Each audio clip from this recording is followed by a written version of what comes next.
Berlin, January 30th, 1933. Hitler is appointed Chancellor by President von Hindenburg. It is the day that Hitler and his followers celebrate as the day they seize power. Joseph Goebbels wrote in his diary, "Outside the crowd is cheering in front of the imperial court. Meanwhile, Hitler's appeal has spread everywhere. The thousands become tens of thousands. An endless stream of people poured into Wilhelmstrasse. This is the awakening of the nation." Hitler's path to dictatorship was unstoppable, and when von Hindenburg died on August 2, 1934, Hitler passed a law that made the office of Reich President obsolete and gave him the highest position in the state as Reich Chancellor.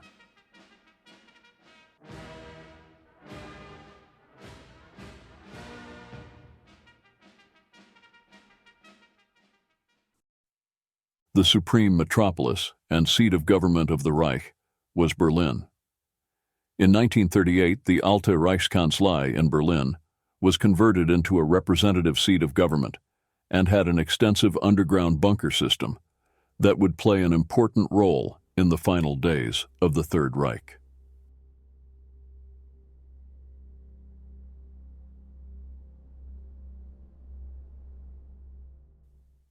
In addition to Berlin, Hitler had made Obersalzberg near Berchtesgaden his second, but no less important, seat of government. Hitler had already come to Obersalzberg in the 1920s, first as a guest at the Platterhof, and later, in 1925, he rented the Wachenfeld house with his half-sister Angela Raubal. After purchasing the house in 1933, Hitler transformed the formerly modest Wachenfeld country house into the world-famous Berghof in 1935 and 1936.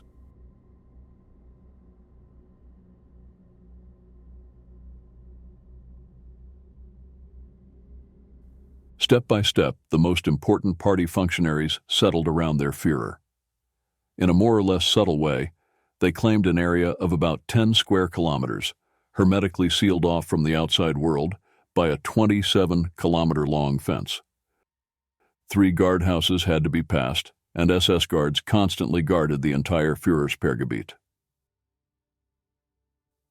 Reich Chancellery II was built in Stangasse, near Berchtesgaden, in 1938. The architect Alois Degano from Gmunden, who had already remodeled Hitler's Berghof, was responsible for the design.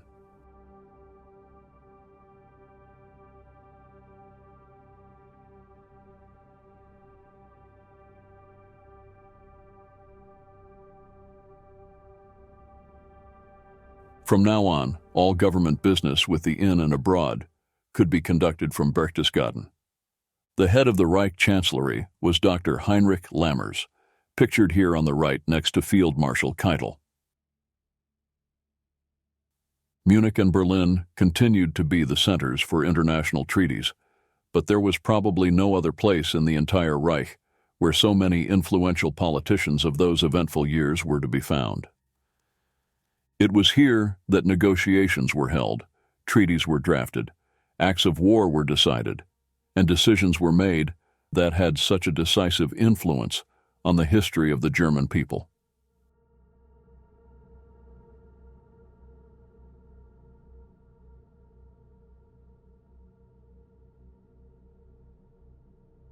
The former caretaker of the Berghof, Herbert Göring, remembers a bizarre incident during the signing of the non-aggression pact between Hitler and Stalin. That was interesting. Yes, that was August 24th, 1939. We knew before the signing that there was a delegation at the Berghof in August that had prepared everything. At the same time, England and France were negotiating, and it was always on the knife's edge until the very end, until the signing, whether it would finally work. Stalin kept making new demands. An dem betreffenden Abend noch On the evening in question, Stalin put the gun to Hitler's chest. Everyone was waiting in front of the telephone exchange. There was a crackling atmosphere, and the German ambassador in Moscow, Count Schulenburg, called and said, "Stalin wants total authority over the Baltic states.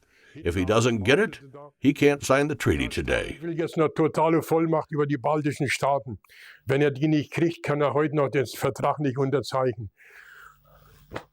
Then there was a lot of back and forth between Hitler and Keitel. Hitler said something like, "All right then, we'll just give our okay now, then we'll have to fight the territories free again at some point." This is how Hitler expressed himself at the time, because the leadership had already announced that there would be peace with Russia, and all the world would have fallen to the water if Hitler had not given in.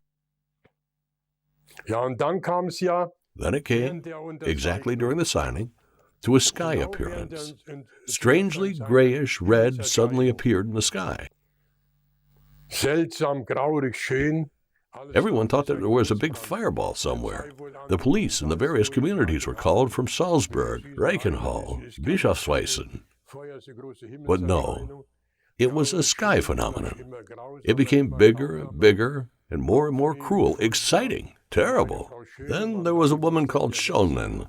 She was actually always there, a constant guest. She married a big building contractor. She had a few gravel pits near Peiting. And the woman was kind of a fortune teller. Anyway, exactly at the signing, the sky changed color. Everyone was quite perplexed, somehow impressive, but also frightening.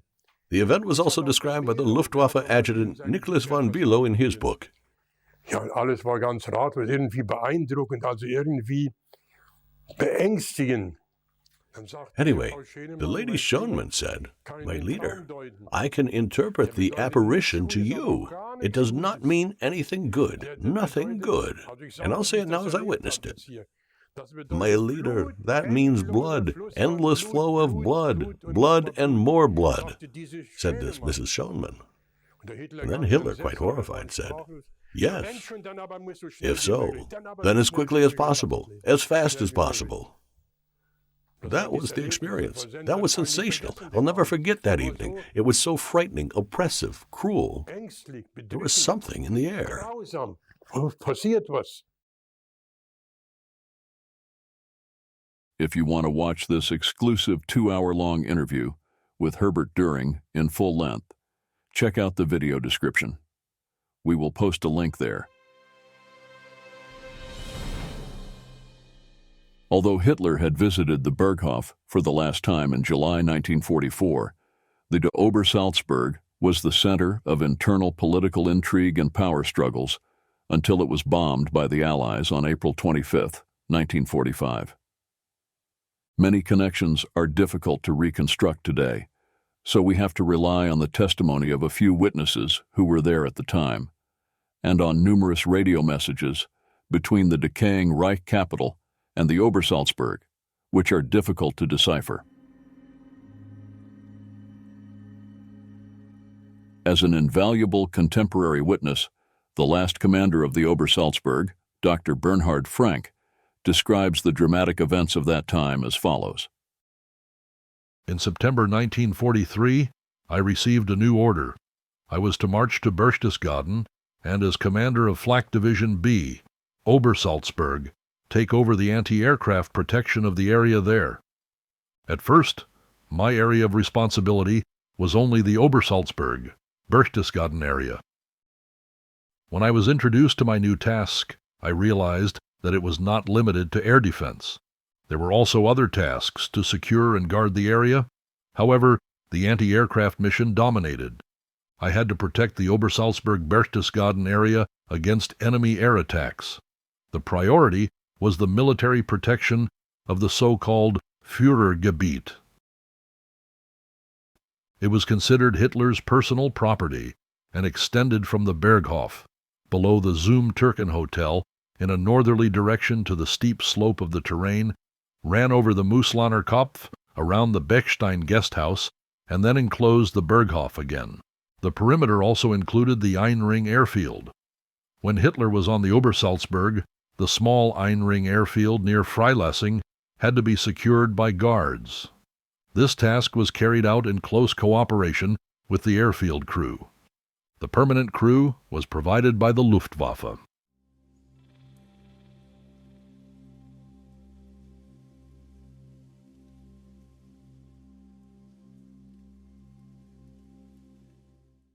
On the same evening of my arrival, I had discussions with the officers of the guard company until late at night.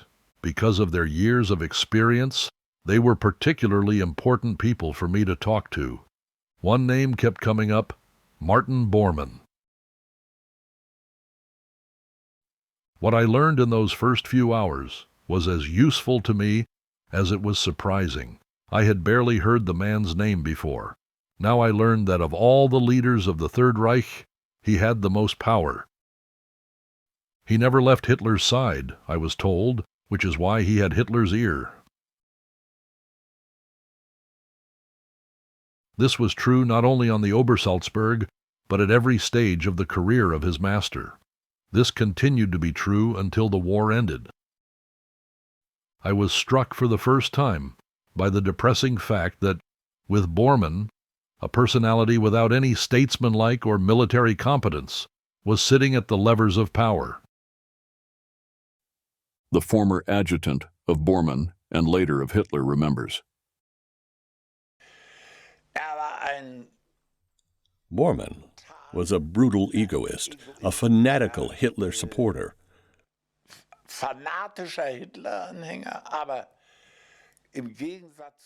But unlike Hess, he did not shy away from any coercive measure. Zwangsjacke zurück. War ein extrem ehrgeiziger Mann. He was an extremely ambitious man who was elevated in his party career finally to the deputy and secretary of the Führer. Bis letzten Endes zum Stellvertreter oder Sekretär des Führers brachte. And up to Hess's chief of staff. That was an extremely high position. He reached this position because of his efficiency and his experience. But he also let people jump over the blade.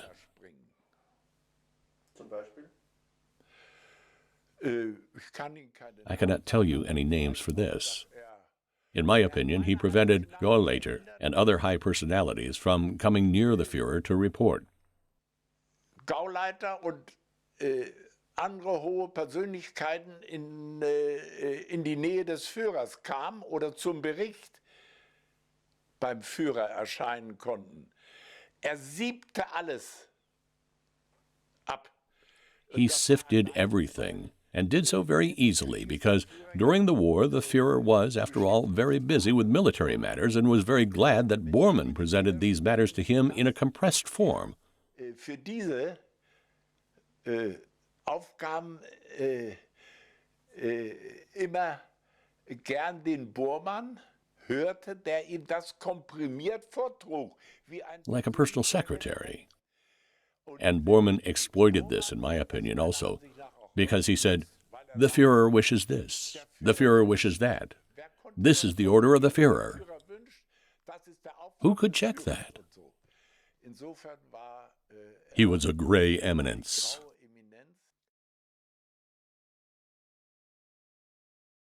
Bormann took advantage of the special circumstances created by the war for his own purposes, as he had been instructed by Hitler to strictly limit all unnecessary visits, inquiries, requests, and so on, so that Hitler could concentrate on the tasks of waging the war. Although Bormann eagerly undermined Göring's large fortune and thus his sphere of influence, he did not openly attack him until the end of the war. Speer, the third member of the alliance, had quickly acquired powers far beyond those of comparable ministers, but there was no reason to fear a serious threat to Bormann's position of power. In order to maintain his power, Bormann had created a situation at Obersalzberg that could be described as extraterritorial. There was no normal police force. It was exercised by the Reich Security Service, which was housed in the Hotel Zum Türken, right next to Hitler's Berghof. Bormann's head of administration had virtually the powers of a district administrator, The area, which was divided into 2 restricted zones, could only be entered with identification and after strict controls.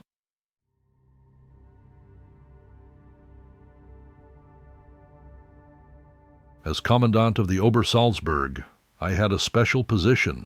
My immediate superior was Adolf Hitler. Neither Bormann, as master of Obersalzberg, nor Himmler, nor Göring interfered with my command.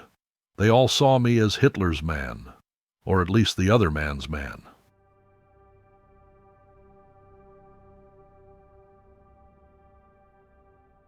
Hitler and his headquarters came to Obersalzberg for the last time in the spring of 1944. At the end of February 1944, the tunnel construction company and skilled craftsmen had created the necessary conditions under the Berghof. Deep under the rock were comfortable bedrooms, bathrooms, and showers. This did not eliminate the danger of an air raid, but if necessary, the government could continue to operate underground.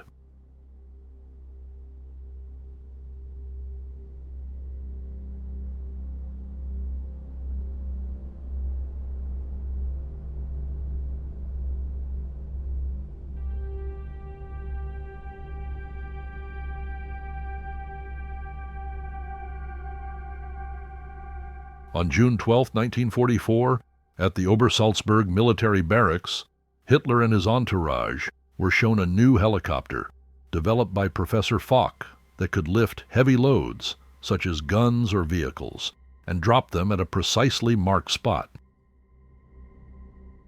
Samples of 3 new field uniforms were also shown. One of the demonstrating soldiers wore a rucksack, which, unbeknownst to him, contained an explosive charge. It was only because Göring and Himmler were not present that the assassins refrained from detonating the device. As I was visiting anti-aircraft positions that day, I learned of Hitler's visit to the barracks only later. It was only after the war that I learned of the assassination attempt. Hitler's departure from Obersalzberg on July 14, 1944, was carried out in strict secrecy. It was only a day later that I learned that he had gone to his headquarters at Rastenburg in East Prussia.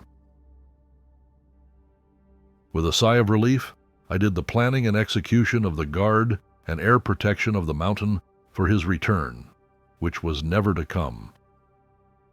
As he left Obersalzberg, he is said to have said, "Either I will return victorious, or I will never see this mountain again." Meanwhile, on June 22, 1944, the Red Army had launched a major offensive against Army Group Mitte, which was bulging far to the east. By the time Hitler left Obersalzberg in July, probably as a result of this development, Minsk and Vilnius had fallen, followed later that month by Grodno, Lublin, Brest-Litovsk, and Lviv. The weakness of Hitler's leadership became apparent in the final phase of the Second World War. The principles of mobile warfare, which had been a prerequisite for the military successes of the first years of the war, pincer attacks, encirclement of the enemy, and mobile evasion in the event of enemy maneuvers, seemed to have been forgotten. But our opponents remembered them all the more clearly. The great Russian offensive on the southern front took place on August 10, 1944, which resulted in the loss of most of the Balkan states. The collapse of our Eastern Army began with the Russian January offensive across the Vistula. The situation in the West was similar. The collapse of the Western Front was again prevented in November 1944 on the Aachen-Strasbourg line. The bombing campaign took its worst toll at home. Most German cities were reduced to rubble and ashes. Millions of German men, women, and children burned to death or suffocated under the rubble of their homes.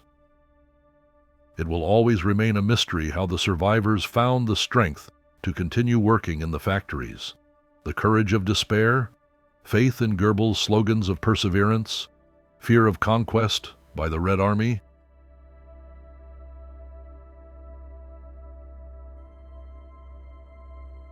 After the failure of the Battle of the Bulge, Hitler retreated to the Führer bunker, under the Reich Chancellery in Berlin on January 16, 1945.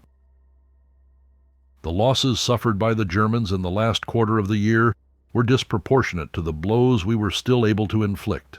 Again and again, a single, bravely holding MG nest was wiped out by entire bomber squadrons or the combined artillery of a division.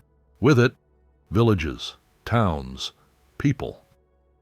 I watched the American and French divisions advance through Würzburg, Stuttgart, and Ulm in southern Germany. The nervousness grew from day to day. The question was still unanswered as to whether Hitler would set up his final headquarters at Obersalzberg or remain in Berlin.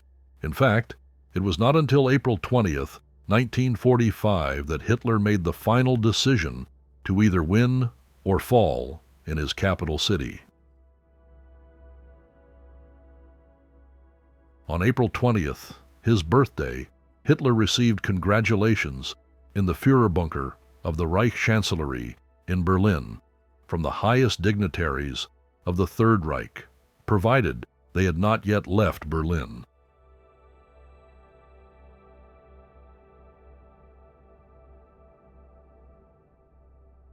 Goering had taken the opportunity to ask him, "My Führer, you don't mind if I go to Berchtesgaden now, do you?" "Leave if you want to," was Hitler's reply.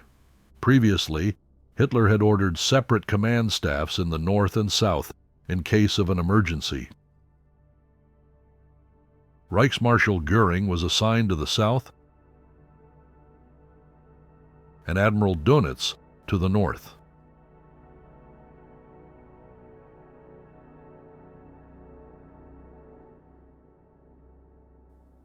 Change of location, May 9, 1941, somewhere in the North Atlantic near Iceland.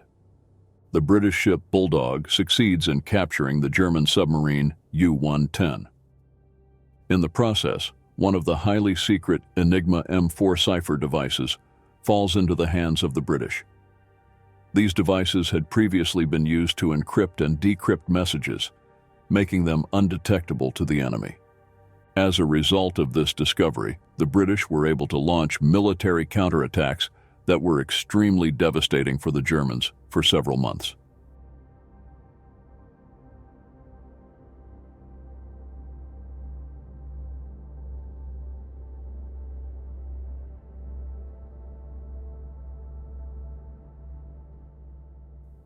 As the German side always had to expect the Enigma code to be decrypted, the Siemens company was soon commissioned by Bormann to develop a new encryption device.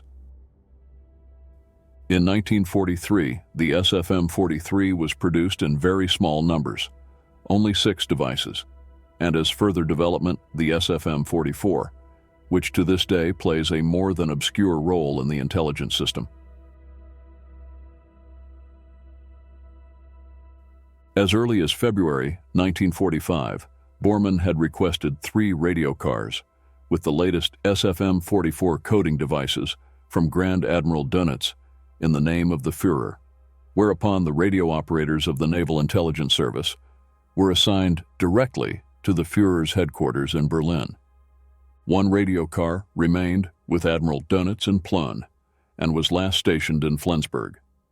The second was stationed in Berlin, and the third had been moved south together with Göring's entourage and the complete high command of the Wehrmacht, consisting of a special train, numerous trucks, and vehicles.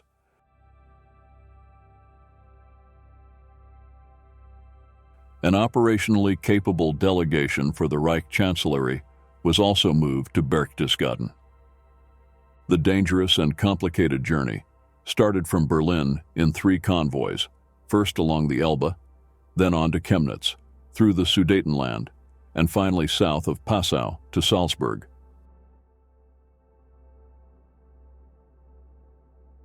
From there, the journey continued to the Wieseler camp in Bad Reichenhall and the Struber military barracks near Berchtesgaden, where the staff initially set up their headquarters.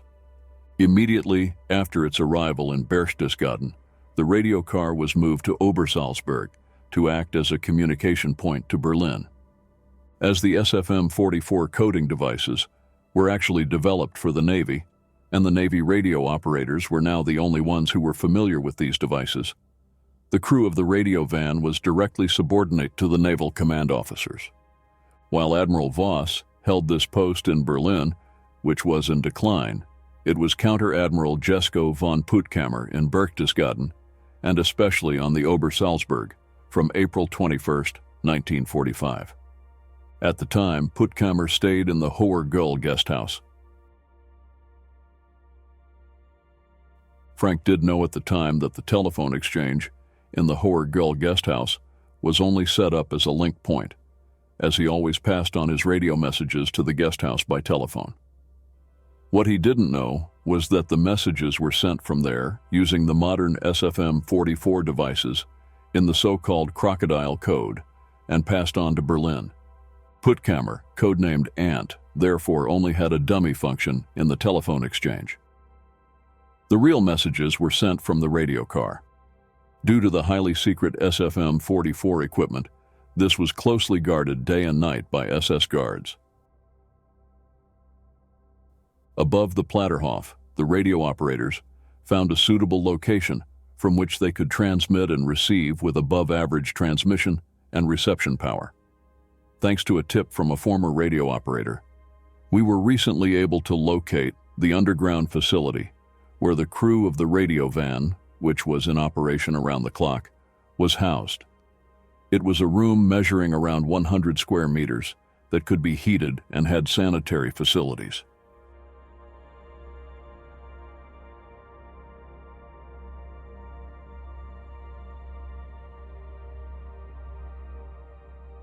The extremely elaborate vault suggests that this facility was originally intended for a different purpose. As it is only a few meters below the surface, it is safe to assume that it was not a bunker. All we know today is that the room was only used by radio operators from mid-April 1945 and had the code name N2. The original purpose is still one of the many unsolved mysteries of the Obersalzberg.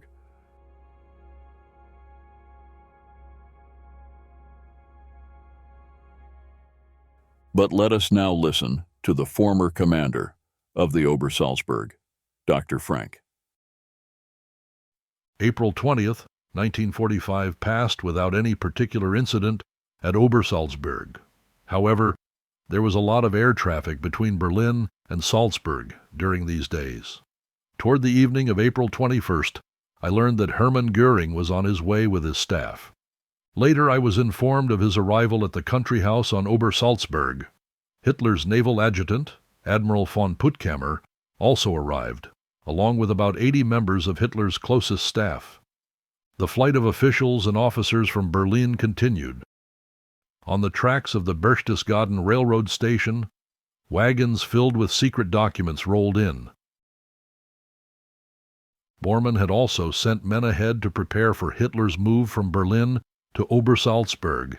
He still hoped to persuade Hitler to seek refuge with him at Obersalzberg. In vain. On April 22, 1945, Hitler reiterated that he wanted to stay in Berlin. After receiving more bad news, he is said to have shouted, "I have no more orders to give. Let Göring continue to lead and negotiate, and when it comes to negotiating, the Reichsmarschall can do it better than I can anyways." Now, with his own end in sight, Bormann played out the intrigue of his life. In the few days remaining, he made the Führer's successor, Reichsmarschall Hermann Göring, a candidate for death. First, he made sure that Hitler's statement, "The Reichsmarschall can do that better than I can," was never communicated to Göring. Nevertheless, Göring was informed of it by General Christian, who represented the Luftwaffe to the Führer, and by Colonel General Koller. At 3:30 a.m. on April 23rd, General Koller flew to Munich in a fighter plane. He arrived at Obersalzberg at noon and delivered his message to the Reichsmarschall. His report on the situation in Berlin provided the final clarity. On that occasion, Göring said, "Bormann is my mortal enemy."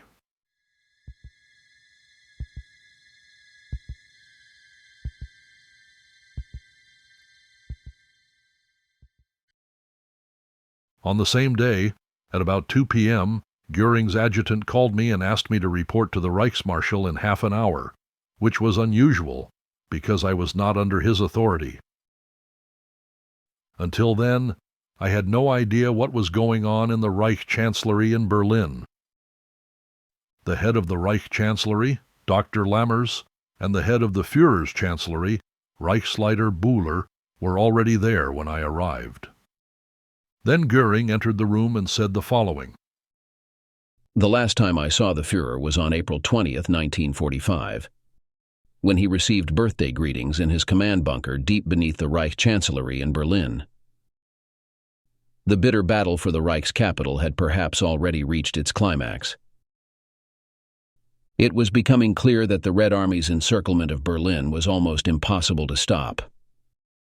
All of us, leading ministers as well as generals, urged the Führer, in view of this development, to leave Berlin as long as this was still possible on the few remaining enemy-free roads. He should move his headquarters to Obersalzberg and try to gain time in this relatively calm corner of the battle for Germany. Time to negotiate at least a tolerable partial peace, taking advantage of the clearly emerging conflicts of interest between the Western Allies and Soviet Russia. The Führer, however, insisted that the decision should be sought in Berlin. This made me think that he was determined to win in Berlin, or lose it all. Finally, he let me know that, in accordance with the Führer's decree of June 29, 1941, I, Hermann Göring, as his deputy, would assume overall responsibility in an emergency. That is, if he were deprived of his freedom of action. Berlin is about to be sealed off. At present, I have no reliable reports as to whether there is still access by road. Therefore, I must act now. I have sent the following telex to the Führer. My Führer. On the basis of information given to General Koller by Colonel General Jodl and General Christian, he reported to me today that you had referred to me in certain decisions and emphasized that, if negotiations were necessary, I would be in a better position to conduct them than you in Berlin. These statements were so surprising and serious to me that I feel obliged to say that if there is no reply to this telegram by 10 p.m., I will assume that you have been deprived of your freedom of action. In that case, I will accept the terms of your decree as given, and I will act for the good of the people and the country. You know, and I cannot express in words how I feel about you in these most difficult hours of my life. May God bless you and make it possible for you to come to me as soon as possible, in spite of everything. Your devoted Hermann Göring. Colonel von Below, in his capacity as the Führer's Air Force adjutant, reported that he had received the second copy of the telegram. I did not learn that Göring had also sent a similar telex to Reich Foreign Minister von Ribbentrop. Göring continued. The assumption of overall responsibility, although not legally binding until 10 p.m., must be prepared. That is why I have already ordered it. From this moment, you and your forces will be under my command, and the commanders I shall appoint. To put an end to further bloodshed and senseless destruction, I intend to fly to General Eisenhower as soon as possible. Göring thus made it clear that he preferred the democratically led Western powers for the hoped-for peace talks, while, as it turned out in early May 1945, his opponent, Bormann, effectively seized power in Berlin after Hitler's death and sent his chief of staff Krebs to the Russians with an offer of negotiations. When I returned to my command post, I told the waiting officers what I had just experienced. Meanwhile, in the command bunker of the Reich Chancellery in Berlin, Bormann had raised the curtain for the next act of the drama. He presented Göring's radio message and spoke, perhaps cautiously at first, of betrayal. Hitler reacted as desired. He sent a radio message to Robinson, alias Hermann Göring. These secret messages were always marked with the code FRR Führer, Rund, Ruf, which enjoyed the highest level of secrecy, and additionally as GKDS, top secret. In this radio message, he announced that he, Hitler himself, would announce the implementation of the new law dated June 29, 1941. But let Dr. Frank continue his story. About 2 hours after my return from Göring's country house, I was telephoned by Hitler's naval adjutant, Admiral Puttkamer, with the request that I immediately come to the radio center, as there was a radio message for me from the highest authority. A few minutes later, I entered the party headquarters, and the Admiral handed me the following paper. Berlin Reich Chancellery, April 23, 1945. To the Commander of the Obersalzberg SS, Obersturmbannführer Dr. Bernhard Frank, and SS Obersturmführer Bredow. Arrest Reichsmarschall Hermann Göring for high treason and treason against the country. Signed Adolf Hitler. The way Bredow chose to address this was unusual. Bredow had no military function at Obersalzberg. He was Bormann's personal driver. What was Bormann's role in Göring's arrest? My thoughts kept coming back to one point. Was Hitler deprived of his freedom of action, or not? Answering this question also answered the next. What about the legality of the message? Only a man who knew Hitler, who had recently spoken with him, and who was above all suspicion in rank and appearance, could dispel these doubts. Göring himself. I therefore decided not to arrest Göring as ordered, but to deliver Hitler's radio message to him at his home without comment.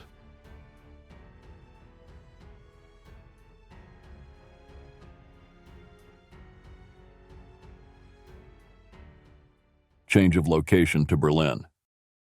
In the meantime, the Russian troops have conquered Frohnau, Pankow, Karlshorst, Köpenick, Schönweide, and Bukow. General Weidling is appointed combat commander of Berlin.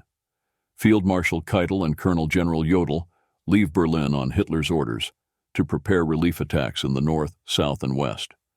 The Russians penetrate further and further into the Reich capital, and the Führer bunker deep under the Reich Chancellery threatens to become a catacomb. Meanwhile, the commander of the Obersalzberg, Dr. Frank, initiates the steps for Göring's arrest by issuing the following order. The entire inner ring of the exclusion zone, the so-called sovereign territory, which includes the aforementioned buildings, is to be hermetically sealed off from the outside world with immediate effect. No one, no matter who they are, is allowed to leave this area. The drivers' cabins located there, including the Berghof and the offices, are to be surrounded, and their occupants are to be taken into honorable custody. Of course, the Göring country house is to be guarded with special care. End of order. All communications in the area were to be cut off by the intelligence officer. It was not until I received the order, some 15 minutes later, that I made my way to the Göring estate, after an immediate flurry of angry phone calls, all intercepted with reassuring explanations from my intelligence officer. When we arrived, Göring received me in his office. Reichsmarschall, I have received a radio message from the Führer. May I show the radio message to the Reichsmarschall? He said, yes, please. I handed him the paper. After a long pause, Göring said, Then I suppose you'll have to arrest me. Yes, Herr Reichsmarschall. It was followed by the regulation of the terms and conditions under which the honorary arrest was to be made, as I understood it, and then I left with a gesture of honor.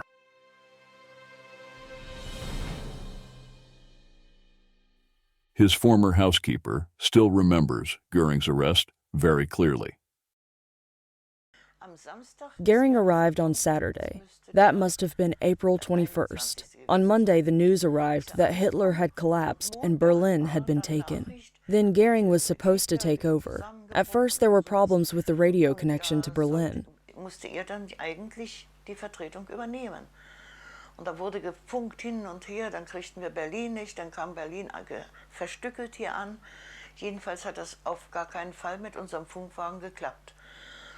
Und Da sollte ja dann abends eine Rede Then, in the gehalten werden. evening, a speech was actually to be given.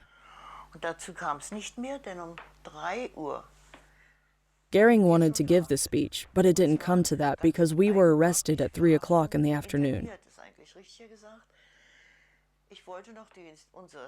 The arrest was very strange. I wanted to go out and feed the animals, but the CID officers didn't let us out. The house was being surrounded. Mortars pointed toward the house. They told us that if I went out, they would have to shoot. Und dann sagte der Herr Brandenburg aber doch, sagt er, na, nehmen Sie es bitte ernst, wir wissen selbst nicht, was los ist.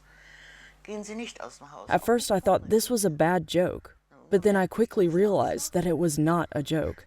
The CID officer then fed the chickens for me. Vorne gucken, was los ist, standen sie auch alle ums Haus herum. Fast, naja, schulternah ist Quatsch, aber wie nennt man das, wenn man so Armlänge weit auseinander? Und Mörser zum Haus gestellt. I went to the front to see what was going on. The house was completely surrounded, and my husband was not allowed to go anywhere. Und da durften wir nicht mehr raus, mein Mann durfte nicht mehr rüber. But the windows had to be blacked out. But how was this to be done?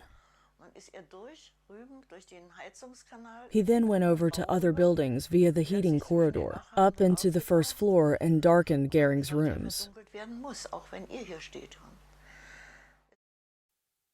Göring, his family and staff kept the country house, including the outbuildings and the adjutant's office, as their home as before.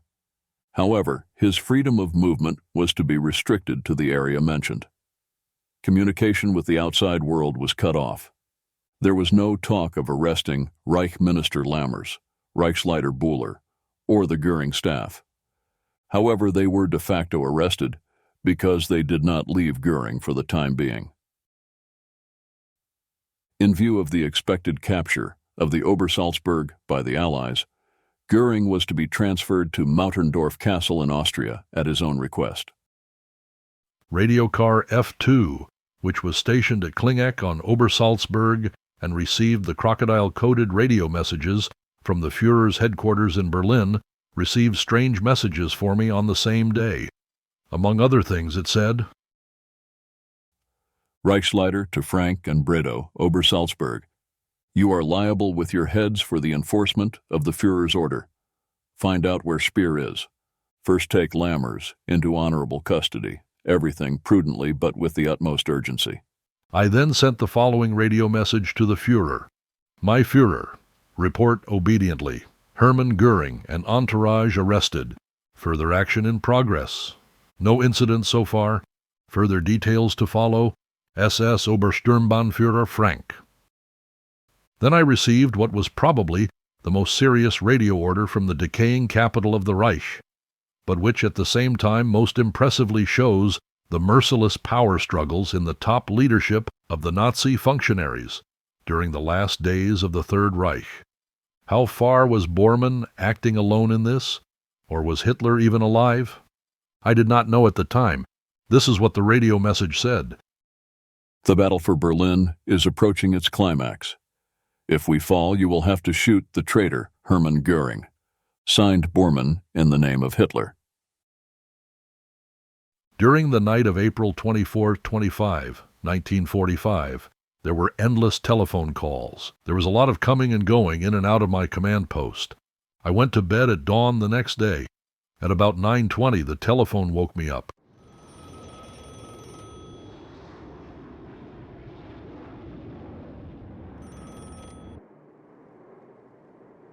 Enemy bomber squadrons, Lancasters, approaching towards Berchtesgaden. In the time remaining before a possible attack, I tried to give the orders in the correct order. 1. Pre-alert and full alert for the entire area of Obersalzberg, Berchtesgaden, and Bad Reichenhall. The pre-alert and full alert included the order to put the anti-aircraft batteries in combat readiness.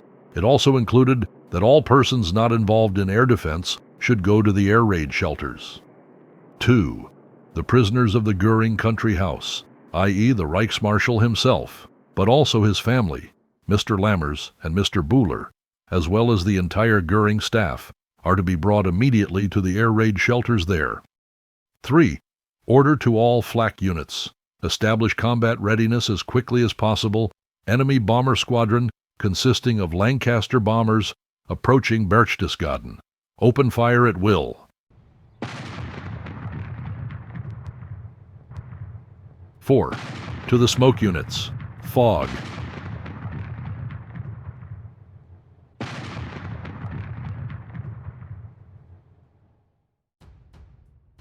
I was still holding the phone when the sound of bombs shook the barracks. The first wave of the enemy attack was unleashed.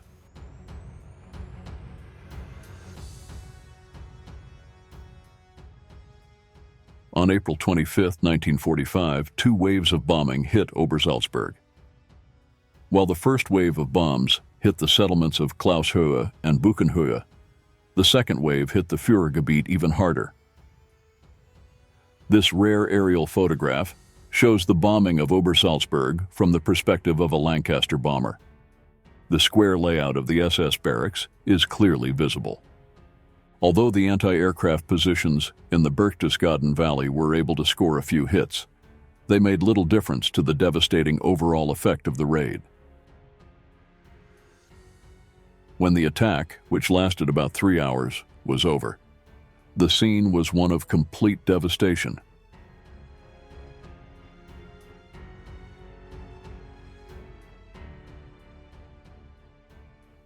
The SS barracks and the Platterhof were completely destroyed. Martin Bormann's house, Hermann Göring's house, and the Berghof were badly damaged. Hermann Göring and his family had survived the attack unscathed in the air raid shelter under the house. Now it was time for Frank to act. The settlements of Klaushöhe and Buchenhöhe, as well as the entire Führer area, were bombed out, and the inhabitants had to be evacuated. In addition, the transfer of my prisoner and his family to Mauterndorf now seemed urgent. His house had been destroyed. A motorcade led by an SS Standartenführer drove to Mauterndorf with Göring, his family, the entourage, and the escort. Mauterndorf Castle is located in a charming valley in the Tauern Mountains. It is still part of the province of Salzburg. His late godfather, Dr. Hermann von Eppenstein, Knight of Mauterndorf, lived here. Göring inherited it. The estate survived the turmoil of the war unscathed and is open to visitors today.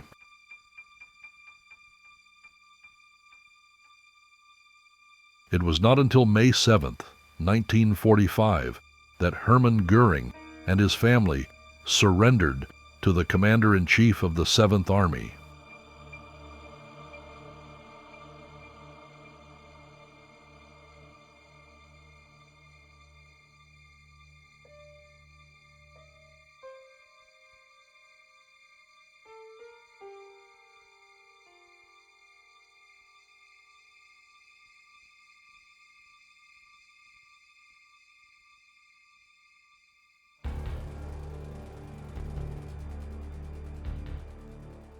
Change of location, Berlin, Reich Chancellery, Führer bunker.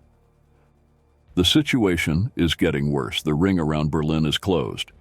Down in the bunker, there is a doomsday atmosphere, the apocalyptic final phase.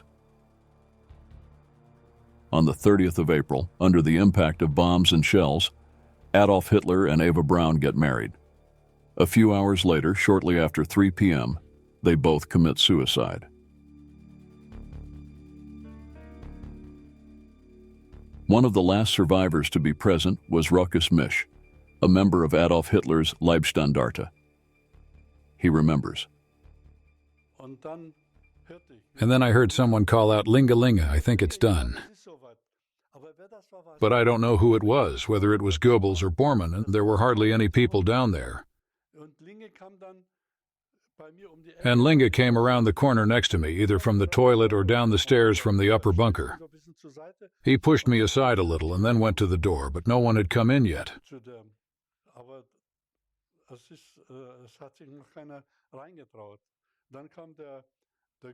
Then Günsche came in. It happened very quickly. Then Kempke, the driver. And I don't remember who opened the door. And when I looked in, I saw Hitler crumped in an armchair and Eva Braun lying on the floor next to him with her knees drawn up. She was wearing a dark blue dress with white frills around her neck. She was lying beside him. Then I ran away, wanted to go over to the Reich Chancellery to our commander, to tell him that the Führer was no longer alive. The Führer is dead. I had just come out of the bunker a few meters when I got scared again and went back. I went back down and they had just laid Hitler on the blanket. And then he was carried out by Günther, Kempke, and Linge and someone from the Reich Security Service, whom I didn't even know, but he was also there. I still remember that was the last time I saw Hitler's dead body. And when they went up the stairs, I ran to the Reich Chancellery to our commander and told him the whole story. He wanted to know when all that happened. Just now, a few minutes ago, I said. He's just been carried out. His only response was, okay, and that I should go back and do my duty. Aus dem Führerhauptquartier wird gemeldet, dass unser Führer Adolf Hitler heute Nachmittag in seinem Befehlsstand in der Reichskanzlei bis zum letzten Atemzuge gegen den Bolschewismus kämpfend für Deutschland gefallen ist.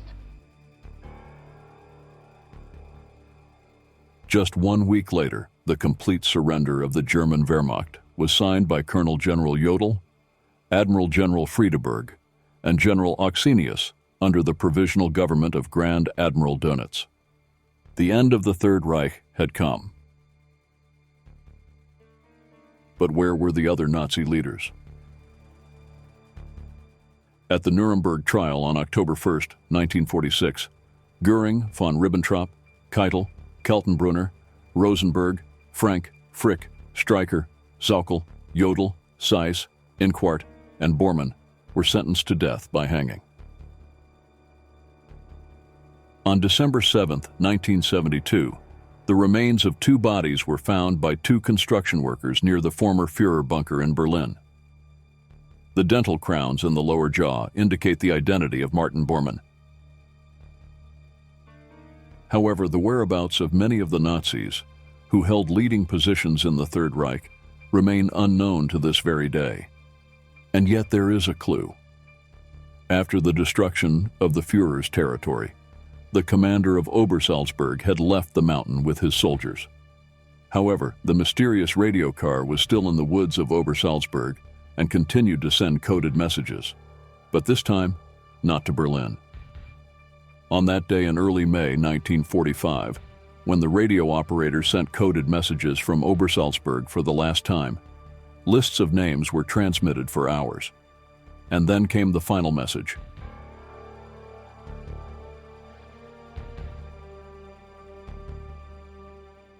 To Sargo and Luna.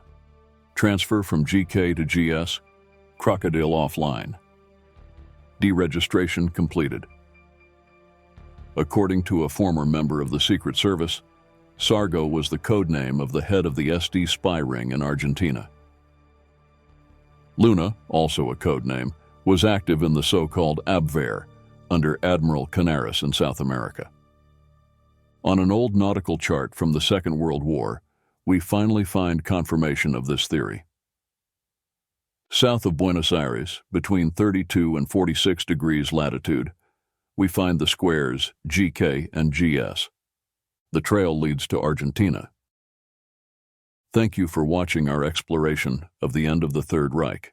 If you found this video insightful, please subscribe and hit the like button to support our channel. And if you really like the work we do and want to support us directly, you will find a link to our Patreon channel in the video description. Thanks for your support. Let's keep the lessons of history alive together. Thanks again for joining us. See you next time.